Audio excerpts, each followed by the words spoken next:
Continue.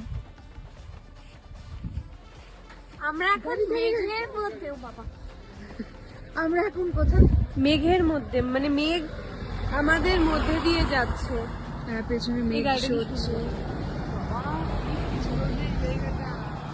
মেঘ আমাদের নিচে। ওই যে দেখ কিভাবে উঠে যাচ্ছে মেঘগুলো। হ্যাঁ হ্যাঁ, একটু একটু বোঝা যাচ্ছে মেঘগুলো যে সরছে। এখানে দিকটা? ফুল পাইন ফরেস্ট। এই দিকটা হ্যাঁ। আর আমরা এখানে ব্রেকফাস্ট করতে নেমেছি জোজো রেস্টুরেন্ট। আমার মাউন্টেন খুব ভালো লাগে। আমরা কত উপরে আছি, মানে কত নিচে সবাই, আর আমরা কত উপরে আছি এখন। Top of the world. রোদ চলে আসলো।